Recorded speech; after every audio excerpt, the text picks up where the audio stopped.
యుద్ధం పైకి కనిపించని గాయం చేస్తుంది. ఒక్కోసారి మిసైల్స్ డ్రోన్స్ పడని చోట, బాంబుల శబ్దాలు వినిపించని చోట కూడా గుండె అరచేతిలో పెట్టుకుని బతకాల్సి వస్తుంది. విశాఖలో సేమ్ సీన్ కనిపించింది.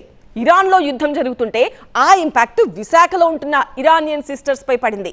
చేతిలో చిల్లి గవ్వలేదు, 2 నెలలుగా రెంట్ కట్టలేదు, పిల్లల ఫీజులకు డబ్బులు లేవు, ఒక్క పూట తిండికే తటపటాయించాల్సిన సిచ్యువేషన్. బట్ మనది వసుదైక కుటుంబం కదా, ఆ ఇరానియన్ సిస్టర్స్ ను ఆదుకోవడానికి ముందుకొచ్చింది ఈ సమాజం. అది కూడా TV9 ఇంపాక్ట్ తో. ఇరాన్ కు చెందిన జీనాబ్ మహమ్మది, సోల్మాజ్ మహమ్మది విశాఖలో D.Pharmacy చదువుతున్నారు. ఈ ఇద్దరితో పాటు 3 పిల్లలు కూడా ఉన్నారు. మరో 2 నెలల్లో ఇంటర్న్షిప్ పూర్తయి సర్టిఫికేట్స్ తో ఇరాన్ వెళ్దామనుకునే లోపు యుద్ధం కమ్మేసింది. ఈ సిస్టర్స్ కు ఆ 3 పిల్లల చదువులకు అయ్యే ఖర్చులను ఇరాన్ లో ఉండే వాళ్ల ఫ్యామిలీయే చూసుకుంటుంది. బట్ 10 రోజులుగా no communication.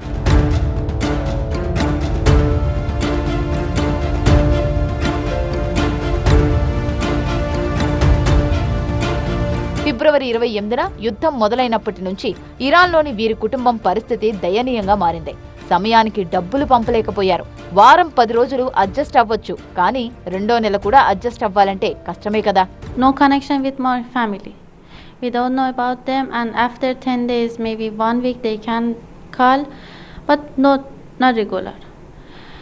And here we have to stay till 2 months for complete course, and for these 2 months we need some help to spending, and also college fees pending, school fees pending, and some problem we have, and now we request to government to help us and support us. చేతిలో డబ్బులు లేక, తినడానికి తిండి లేక అవస్థలు పడుతున్న తమను ఆదుకోవాలని విశాఖ కలెక్టరేట్లోని డిస్ట్రిక్ట్ రెవెన్యూ ఆఫీసర్కు రిక్వెస్ట్ పెట్టుకున్నారు. వెంటనే ఆ ఇంటి యజమానికి పిల్లలు చదువుతున్న స్కూలుకు ఫోన్ చేశారు అధికారులు. ఇంటి ఓనర్ గాని, స్కూల్ యాజమాన్యం గాని డబ్బులు కట్టమని ఏమాత్రం ఫోర్స్ చేయడం లేదు. యుద్ధానికి ముందు టెన్షన్గా రెంటు, ఫీజు చెల్లించారు. యుద్ధం వల్ల కట్టలేకపోతున్నారు అని వాళ్లకు కూడా అర్థమైంది. అందుకే ఎన్నాళ్లున్నా ఇబ్బంది పెట్టబోమని తమ సహృదయాన్ని చాటుకున్నారు. ఇండియాకి వాళ్ళు ఒక రిలేటివ్స్ లాగా, అతిథుల్లాగా వచ్చారు. మన ఆతిథ్యం వాళ్ళకి ఎల్లవేళలా పాజిటివ్గానే ఉండాలి.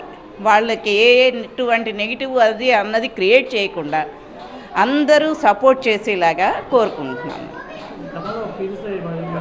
ఫీజెస్ ఎప్పుడు పే చేసేవారండి, ఎప్పుడు లేదు వాళ్ళకి పాపం. ఇప్పుడు మాత్రం చాలా ప్రాబ్లము. 3 పిల్లలతో ఉన్నారు, 2 లేడీస్ ఉండడం చాలా ఇదిగా ఉంటుంది వాళ్ళకి. అది వాళ్ళకైనా కష్టమే కదండి అసలు. ఇరానియన్ సిస్టర్స్ తమ ఆర్థిక పరిస్థితిని TV9కి చెప్పుకున్నారు. TV9 కథనాలకు స్పందన వస్తోంది. ప్రస్తుతానికి ఈ ఇరానియన్ సిస్టర్స్ కు చెరో 25,000 ఆర్థిక సాయం అందించారు అధికారులు. మేము సైతం సాయం చేస్తామంటూ ఎంతో మంది ముందుకు వస్తున్నారు కూడా. మేము అసలు వాళ్ళు అడిగితే భోజనానికి కూడా డబ్బులు లేవు, అసలు రావడానికి కూడా మా దగ్గర డబ్బులు లేవన్నారు. మేము ఇప్పుడు ఇద్దరికి 25,000 రూపాయలు ఇస్తున్నాము. తర్వాత దీన్ని మెసేజ్ న్యూస్లో చూసి చాలామంది వాళ్ళ ఫీజు, స్కూల్ పిల్లల ఫీజు, వాళ్ళకు ఇంటికి అసలు మాట్లాడడానికి వాళ్ళ తల్లిదండ్రులతో ఏమైపోయారు అని వాళ్ళు ఒకటే ఏడుపు. మన వాళ్ళ స్టేజ్లో మనం ఉంటే మనకు కూడా అంతే బాధ కలుగుతుంది. ఇరానియన్ సిస్టర్స్ పరిస్థితిని విశాఖ కలెక్టర్ ద్వారా కేంద్ర, రాష్ట్ర ప్రభుత్వాల దృష్టికి తీసుకువెళ్తున్నారు. త్వరలోనే సొల్యూషన్ కూడా రాబోతోంది.